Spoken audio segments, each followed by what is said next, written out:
não, mas sintam-se abraçados agora por mim e pelo Espírito Santo de Deus. Vamos estar orando para estar iniciando essa preleção. Senhor Deus, Pai querido, Pai amado, muito obrigado, Senhor, pela oportunidade de estarmos aqui, meu Pai, para ministrar sobre a sua palavra, meu Pai. Meu Pai, venha, meu Pai, capacitar esse servo teu, meu Pai, para que não seja eu, mas que eu possa ser boca de Deus, que de meus lábios só saiam palavras de sabedoria, meu Pai. Tu possa estar conosco, abençoe cada irmão aqui presente, alcança, meu Pai, os irmãos que estão, meu Pai, em seus lares e nos acompanhando pela live, que eles possam igualmente serem alcançados por Ti. Te agradecemos por tudo, em nome de Jesus, amém e amém. Como o pastor Jorge disse, estamos iniciando o mês da família, né? Hoje é dia 1º de maio, além, né, de mês das noivas, mês das mães, né, das mulheres, e mês também das famílias, né? A gente engloba todo esse contexto nesse mês, porque o desejo nosso é que cada família seja abençoada. Eu não me permiti que o pastor Jorge desse todos os avisos, eu tenho mais um aviso para dar, mas isso eu guardei para mim, porque esse aviso envolve a minha família. A palavra de Deus diz: crescei e multiplicai-vos, e minha família tem feito isso, né? Eu vou ser avô mais uma vez, amém? A criaturazinha já está sendo gerada, já está a caminho, está com de 3 para 4 meses, e para quem me conhece sabe que eu sou apaixonado por criança. Eu tenho, lá em casa é só mulher, né? Minha esposa, 2 filhas e 3 netas. E a gente não sabe o que vem por aí, mas o que vier é de Deus. E vai ser bem recebido. Hoje nós estávamos, né, no almoço, foi um churrasco do sogro da minha filha. E a gente procura sempre ensinar nossos filhos, né, nossos netos, no caminho do Senhor. E minha netinha, tudo ela ora. E ela, todo instante, ela na mesa, pegava uma batatinha, aí orava: Jesus abençoa a minha batatinha, amém. Daqui a pouco pegava um pedacinho de carne: Jesus abençoa a minha carninha, amém. Então, toda vez, 10, 12, 15 vezes que ela tivesse que voltar à mesa, era aquela mesma oração. E é esse o caminho que nós devemos ensinar nossos filhos, para que haja prosperidade, para que haja avivamento dentro de nossos lares, né? Quero convidar os irmãos a estarem abrindo suas Bíblias. Tem um textozinho mais ou menos longo, mas é importante que nós o leiamos, porque eu acredito que todos já conheçam, mas como nós temos visitantes, e a gente tem que honrar os visitantes na nossa casa, vamos estar lendo esse texto que está lá em Lucas 15, a partir do versículo 11, é uma parábola citada pelo Senhor Jesus, e as parábolas não são casos reais, mas são ilustrações criadas para dar vida a certos ensinamentos. Amém? Lucas 15, de 11 a 32, que diz: continuou, isso Jesus falando: certo homem tinha 2 filhos. O mais moço deles disse ao pai: Pai, dá-me a parte dos bens que me cabe. E ele lhes repartiu os haveres. Passados não muitos dias, o filho mais moço, ajuntando tudo que era seu, partiu para uma terra distante e lá dissipou todos os seus bens, vivendo dissolutamente. Depois de ter consumido tudo, sobreveio àquele país uma grande fome, e ele começou a passar necessidade. Então ele foi e se agregou a um dos cidadãos daquela terra, e este o mandou para os seus campos a guardar porcos. Ali desejava ele fartar-se das alfarrobas que os porcos comiam, mas ninguém lhe dava nada. Então, caindo em si, disse: quantos trabalhadores de meu pai têm pão com fartura, e eu aqui morro de fome? Levantar-me-ei e irei ter com meu pai, e lhe direi: Pai, pequei contra o céu e diante de ti, já não sou digno de ser chamado teu filho, já não sou digno de ser chamado teu filho, trata-me como um dos teus trabalhadores. E, levantando-se, foi para o seu pai. Vinha ele ainda longe, quando seu pai o avistou, e, compadecido dele, correndo, o abraçou e beijou. E o filho lhe disse: Pai, pequei contra o céu e diante de ti, já não sou digno de ser chamado teu filho. O pai, porém, disse aos seus servos: Trazei depressa a melhor roupa, vestiu, ponde-lhe um anel no dedo e sandálias nos pés. Trazei também e matai o novilho cevado, comamos e regozijemo-nos. Porque este meu filho estava morto e reviveu, estava perdido e foi achado. E começaram a regozijar-se. Ora, o filho mais velho estivera no campo, e quando voltava, ao aproximar-se da casa, ouviu a música e as danças. Chamou um dos criados e perguntou-lhe que era aquilo. E ele informou: Veio teu irmão e teu pai mandou matar um novilho cevado, porque o recuperou com saúde. Ele se indignou e não queria entrar. Saindo, porém, o pai procurava conciliá-lo. Mas ele respondeu a seu pai: Há tantos anos que te sirvo sem jamais transgredir uma ordem tua, e nunca me deste um cabrito sequer para alegrar-me com os meus amigos. Vindo, porém, esse teu filho, que desperdiçou os teus bens com meretrizes, tu mandaste matar para ele o novilho cevado. Então lhe respondeu o pai: Meu filho, tu sempre estás comigo, tudo que é meu é teu. Entretanto, era preciso que nos regozijássemos e nos alegrássemos, porque este teu irmão estava morto e reviveu, estava perdido e foi achado.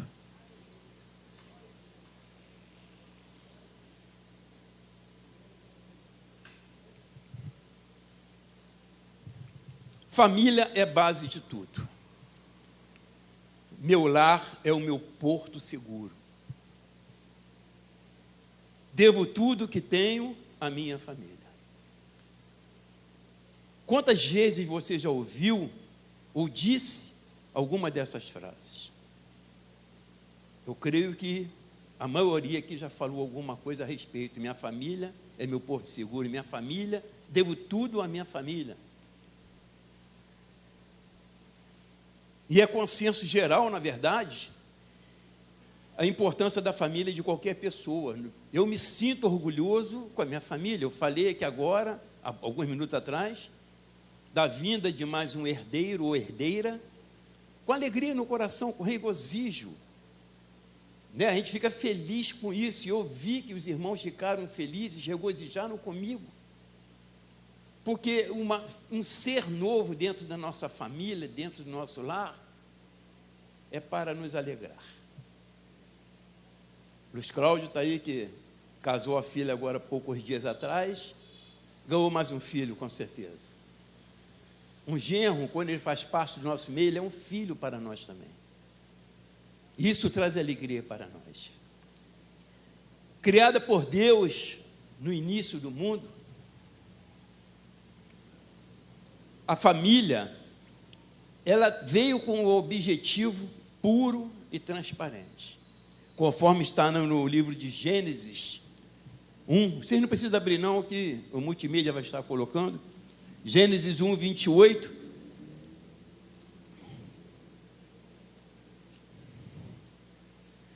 Gênesis 1, 28, que diz: E Deus os abençoou, e lhes disse: Sede fecundos, multiplicai-vos, enchei a terra e sujeitai-a. Dominai sobre os peixes do mar, sobre as aves dos céus e sobre todo animal que rasteja pela terra. Esse era o projeto de Deus quando criou o homem. Não somente o homem, mas também a mulher. Interessante que, já desde aquela época, um desajuste na família já acontecia. O relacionamento de Eva com Adão e Adão com Eva já dava sinais de desajuste, com a quebra de confiança entre ambos. Cônjuges precisam confiar um no outro. E nós conhecemos aquela história, quando o Senhor descobriu que eles tinham desobedecido às instruções, e um começou a empurrar o problema, a culpa para o outro. Foi essa mulher que me deste, que me ofereceu. Essa história é antiga, isso a gente não precisa nem estar lendo. Mas isso aí já foi uma quebra de confiança entre o marido e mulher, entre homem e mulher, entre Adão e Eva. Posteriormente a isso, a gente tem informações a respeito de uma situação de homicídio envolvendo Caim e Abel. Já diz ajustes lá no início da criação do mundo. Interessante é que mesmo sendo o plano de Deus, um dos maiores sonhos do homem, viver em paz em família, que normalmente é definida, como um conjunto de pessoas unidas por laços afetivos ou sanguíneos, e que costumam morar juntas, porque hoje nem isso tem acontecido mais. A definição diz costumam ou costumavam, porque hoje a situação não é exatamente essa, conforme nós temos conhecimento.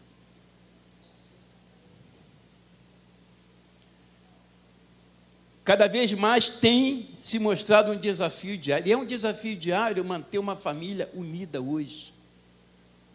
As coisas acontecem numa velocidade, desavenças acontecem. A realidade é que em milhões de lares, hoje em dia, o marido já não entende mais a mulher. E a mulher já não entende mais o marido. Ou pelo menos não se esforçam para entender. Entendam bem, não se esforçam para que isso aconteça.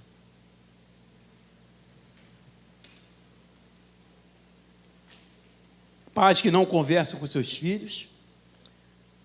Conversa comigo, é uma conversa sadia. Hoje, até sentar-se à mesa para fazer as refeições, isso não tem acontecido como deveria acontecer. Está lá o pai, a mãe, os filhos sentados à mesa, a refeição, mas não conversam. Tem alguém com celular, mexendo no celular para isso, para aquilo, vendo as informações, não param para conversar, não olham olho no olho. São pessoas que aos poucos, ou de repente, decidiram viver sob o mesmo teto, mas sem cultivar nenhum tipo de relação. E nós sabemos disso. Eu creio que não esteja falando diretamente com você, mas você deve saber de alguma família que vive assim. São aqueles divorciados sem papel. Vivem no mesmo teto, comem a mesma mesa, mas não têm o mesmo pensamento, não têm o mesmo objetivo, não têm o mesmo foco, não têm o mesmo norte. E isso é lamentável. Ou então pessoas que desfizeram efetivamente o laço, aquelas que divorciaram no papel.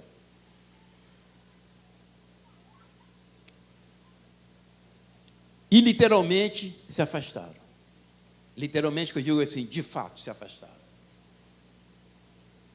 O vínculo familiar, tão importante, até no conceito divino, no conceito da criação, parece que não existe mais, é pior. A sensação é de que parece ser impossível reconstruí-lo. Mas isso não é uma verdade. Um dos primeiros passos é entender o que levou a acontecer até essa ruptura. O que aconteceu? A gente precisa a gente voltar um pouquinho no tempo, voltar um pouquinho no espaço, para entender e fazer um meia-culpa, porque muitas vezes o culpado sou eu, e eu preciso me corrigir. Eu preciso me corrigir. Nós participamos, eu e minha esposa, alguns anos atrás, pela Igreja Nova Vida do Culubandê, de um congresso em Poços de Caldas, cujo tema era Quando um não cede, o casamento cede. Alguém precisa ceder. Alguém precisa assumir, olha, eu tenho culpa e me perdoa. Faça a minha parte, eu peço perdão.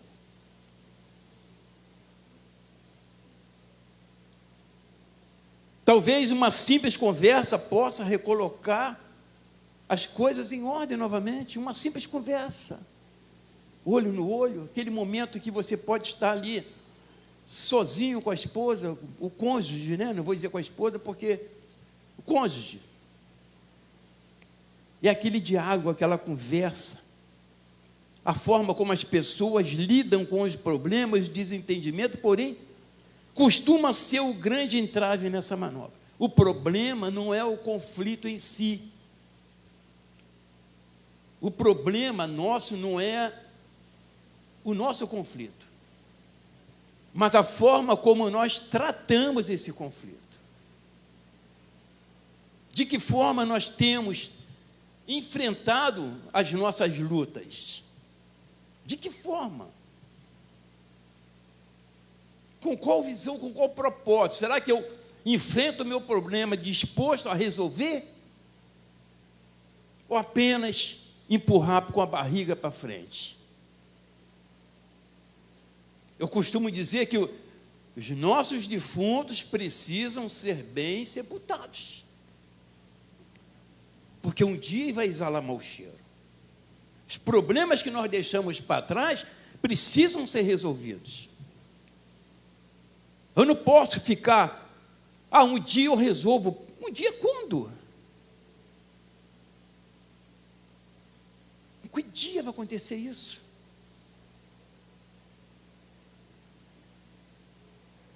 A dificuldade de lidar com o conflito é que tem trazido estragos aos relacionamentos. Somos treinados para quê? Para evitar o conflito. Nós somos treinados para evitar o problema.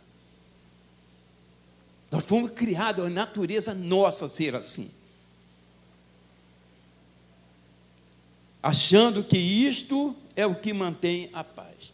Evitar o conflito, evitar bater de frente, olhar o olho no olho, não resolve o problema. Precisamos entender que temos que olhar olho no olho. A Bíblia fala que, lá no livro de Romanos 12, 18, não precisa abrir, Romanos, deixa eu abrir aqui na minha, que eu ler para vocês, 12, 18 diz, se possível, quanto depender de vós, tende paz com todos os homens.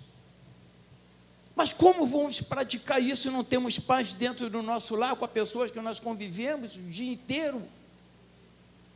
Se nós fugimos, nós nos furtamos de enfrentar um relacionamento que não está legal, que precisa de algumas aparas, e que muitas vezes uma só palavra pode resolver. Perdão. Perdão, ele pode resolver. Não só pelo fato, pelo efeito de pedir perdão, mas também de perdoar.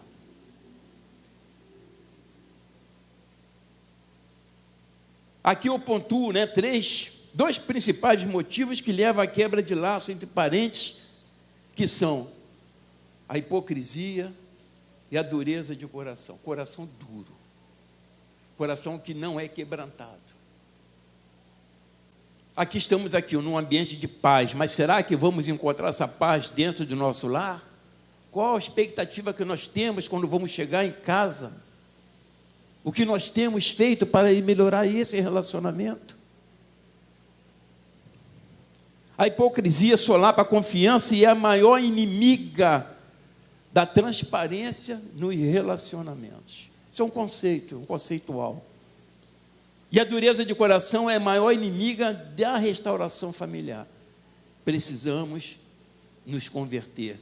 Não somente aqui na igreja, conversão não é só na igreja, não, a conversão é dentro de nossos lares também.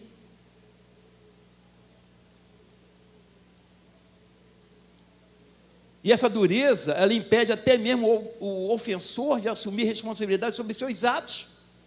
E também o ofendido de liberar o perdão a quem o ofendeu. São duas pontas nessa corda. Aquele que precisa pedir o perdão e aquele que precisa perdoar.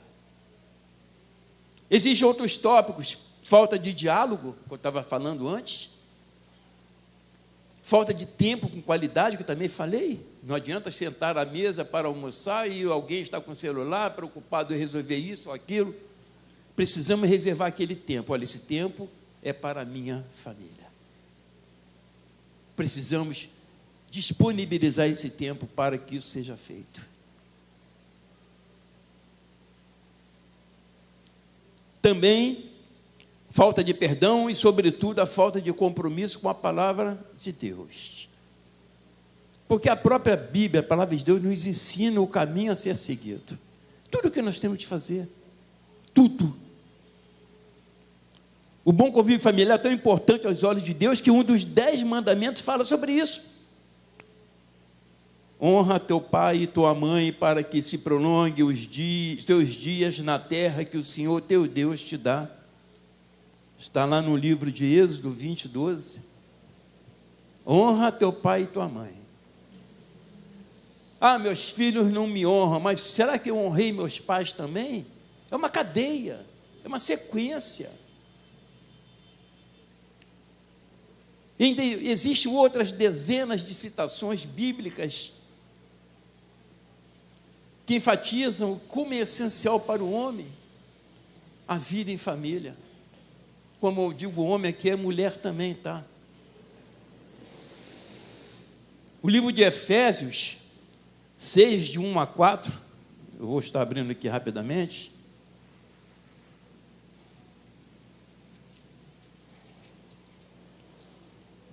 Efésios 6, de 1 a 4, ele no multimídia tem, você não precisa estar abrindo a Bíblia, não. Diz: filhos, obedecei a vossos pais no Senhor, pois isto é justo. Honra teu pai e tua mãe, que é o primeiro mandamento com promessa,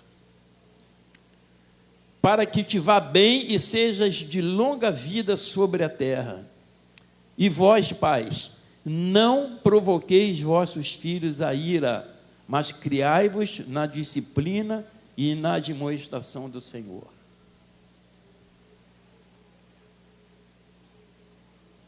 O livro de Timóteo 5:8, Paulo ressalta que o cuidado dos entes é um espelho da fé.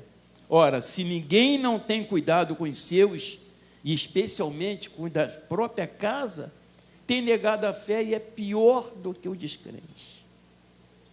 É isso que Paulo fala no livro de Timóteo. Algumas curtas expressões, e isso aí deixou de ser uma rotina para nós, como um bom dia, uma boa noite, um obrigado. A gente esquece de agradecer ao cônjuge, né, quando ele faz algo para mim. Eu fico feliz quando minha esposa, eu percebo isso, não é porque ela está aqui na minha frente, não. Mas se eu tenho 2 bifes em casa, ela separa o maior para mim. Isso aí para mim é amor, é a consideração que ela tem por mim. Não é, isso não sou eu que estou exigindo, mas é espontâneo dela. Procura sempre separar o melhor para mim. E não é dizer que eu mereça não, hein? Está vendo? Estou sendo sincero com isso. Boa noite, obrigado. São palavras que têm o poder, têm a capacidade de mudar o clima, o ambiente, sobretudo de uma casa. Eu não estou falando de ambiente de trabalho, que lá nós agimos diferente. Lá nós damos bom dia, nós agradecemos, principalmente quando é o chefe.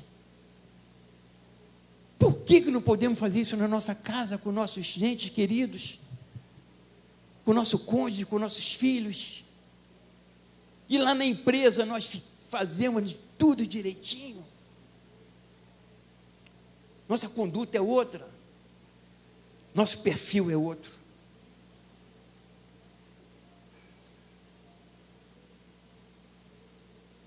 Um beijo no filho, no cônjuge na hora de dormir. Isso aí, incrivelmente, torna os laços afetivos mais fortes dentro de um lar. Eu estou falando de carinho, de amor. Isso nós temos que fazer enquanto vivos. Não adianta depois, lá na beira do caixão, lá no velório, ficar chorando, lamentando isso ou aquilo. Não, é em vida. E é hoje que vocês têm que praticar isso. Vocês têm que falar para você, olha, vou mudar meu comportamento. Passear, jogar bola no quintal com o filho, isso é legal, cara. Sair para tomar um sorvete, como o pastor Renê muitas vezes fala, vamos tomar um sorvete, vamos comer alguma coisa. Não precisa comer coisa cara, não, coisinha mais acessível, porque o cônjuge, ele não quer sangrar nosso bolso. Amém?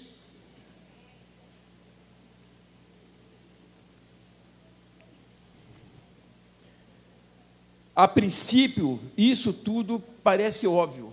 Engraçado, né? Que isso aí é uma coisa que, está chovendo no molhado, isso aí é o normal. Não, não é normal, porque isso não acontece.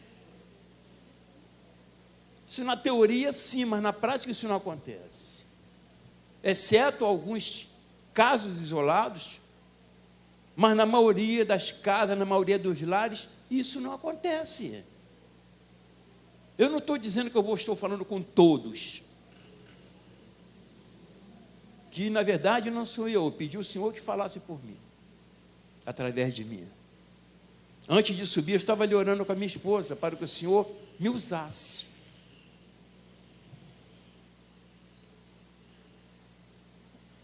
As famílias não estão reconhecendo a importância de manter a intimidade emocional e espiritual nos relacionamentos. Com isso, os laços se tornam frágeis, fáceis de desatar. A boa comunicação e o compromisso com a verdade são chaves para um casamento e famílias saudáveis. Vou repetindo, a boa comunicação e o compromisso com a verdade são chaves para um casamento e famílias saudáveis. O problema todo é que as nossas agendas estão assim cheias, falta tempo para a família.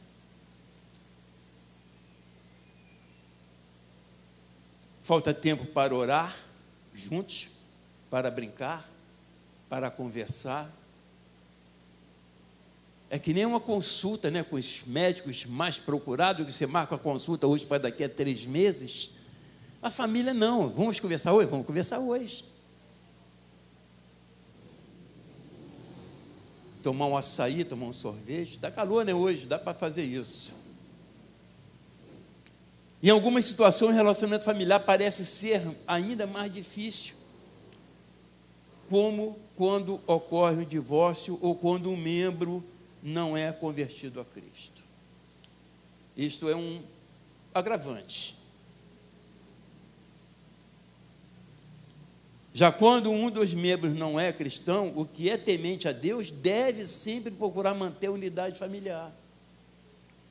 Será um testemunho de quê? De que Cristo é uma realidade em sua vida. Eu quero voltar agora lá no texto principal, que falamos de Lucas.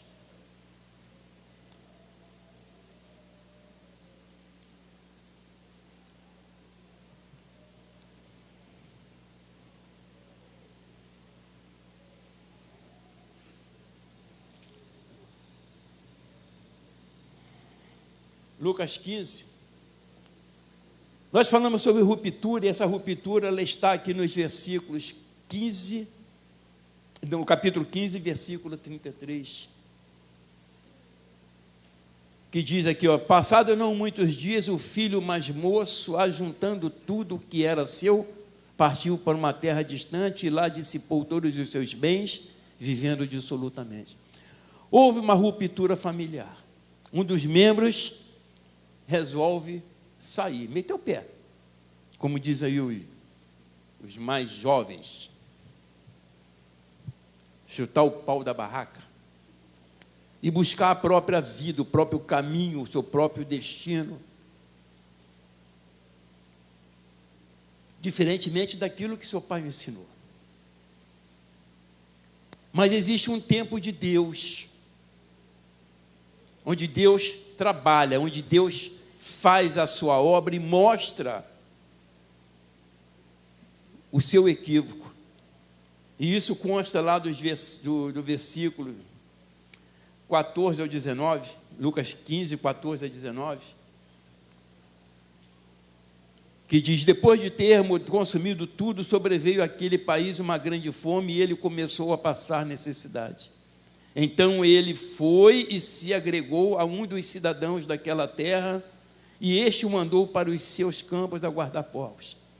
Ali desejava ele fartar-se das alfarrobas que os porcos comiam, mas ninguém lhe dava nada. Então, caindo em si, disse: quantos trabalhadores de meu pai têm pão com fartura, e eu aqui morro de fome? Levantar-me-ei e irei ter com meu pai, e lhe direi: pai, pequei contra o céu e diante de ti, já não sou digno de ser chamado teu filho, trata-me como um dos teus trabalhadores. Isso foi Deus agindo na vida daquele jovem, daquele rapaz. E aqui não fala a idade dele. Assim como também não fala, falou que um pai tinha 2 filhos, mas não disse que ele tinha uma esposa, mas eu acredito que ele tivesse uma esposa, que era uma família ali. E ele foi embora, consumiu todo o recurso que ele tinha recebido de herança. Não era comum naquela época que o herdeiro pedisse antecipação da herança, mas era comum, até certo ponto, que o pai desse. Então, existia uma divergência aí nesse caso, né? E aqui diz que alguém precisa ceder. O capítulo 15, né, versículo 21, fala justamente sobre isso. E o filho lhe disse: pai, pequei contra o céu e diante de ti, já não sou digno de ser chamado teu filho. Ele cedeu, ele reconheceu o seu erro e reconheceu que ele havia tomado uma atitude equivocada, voltou e falou: pai, pequei contra o céu e contra ti.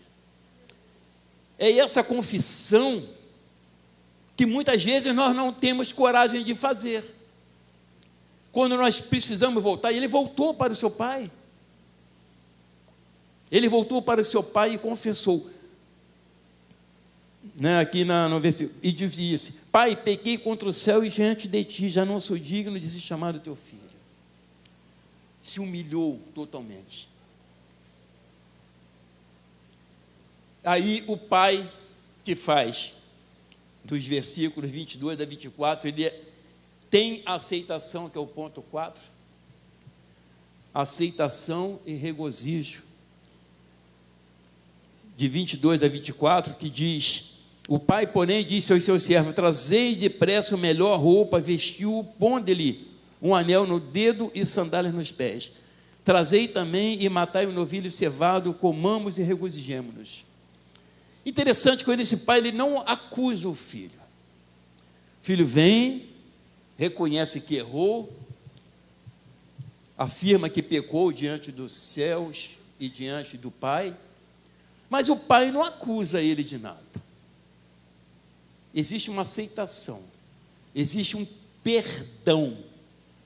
Não existe a cobrança: mas você consumiu parte dos meus bens. Não, porque a presença do filho estava fazendo a recomposição familiar, a reconstrução. E é isso que interessava o pai. É isso que deve interessar a cada um de nós. Não importa o que a gente venha a gastar, não importa o que a gente venha a perder, a gente precisa estar em união. Nossa família precisa estar em união. O versículos 25 a 32, ele trata da reconstrução. A reconstrução familiar. Né? Interessante como esse pai, ele trata, né, essa situação. É impressionante a atitude do pai. com esse filho. É impressionante. A aceitação que ele tem, o amor que ele vem, quando ele percebe que o filho está se aproximando, ele corre, o abraça e o beija. Isso antes dele tomar o banho, ele estava sujo ainda. Isso antes dele chamar os seus servos e pedir para que colocasse roupa nova e sandália nos pés e um anel no dedo. Muito antes disso. E lá no final, quando ele conversa com seu filho mais velho, que ele questiona,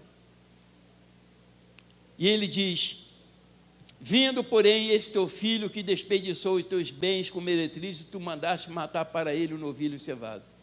Então lhe respondeu o pai: meu filho, tu sempre estás comigo, tudo que é meu é teu. Observa bem nesse versículo. O pai afirma: tu sempre estiveras comigo, tudo que é meu é teu. Mas o filho nunca tomou posse naquilo, por quê? Não existe. Qual relacionamento que existia entre o pai e o filho mais velho?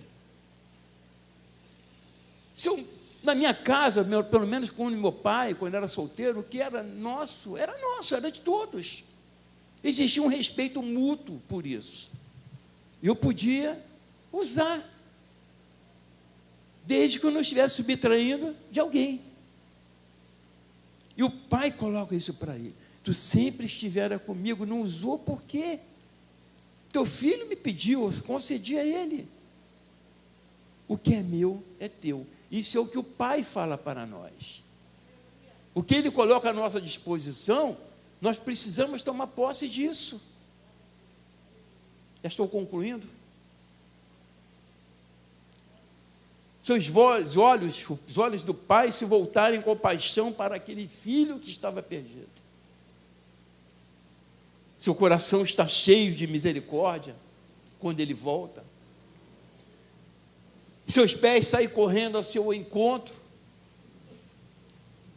Seus braços envolvem aquele filho que havia pecado.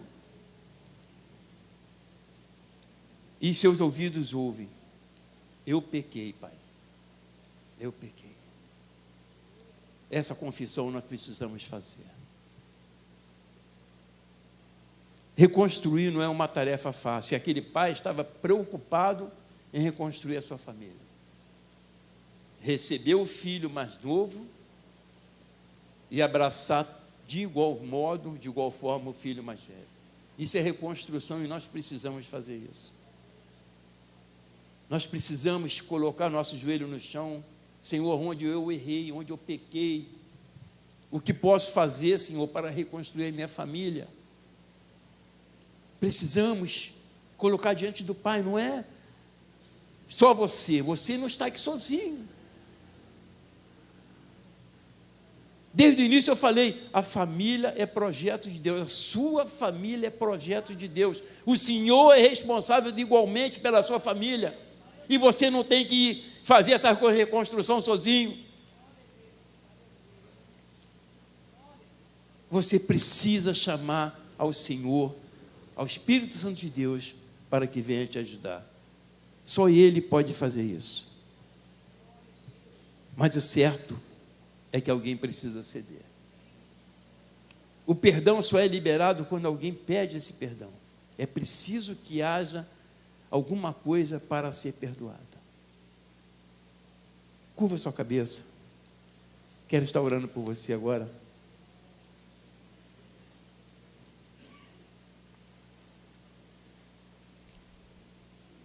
Eu não sei qual a ruptura que tem na sua família. Eu não sei.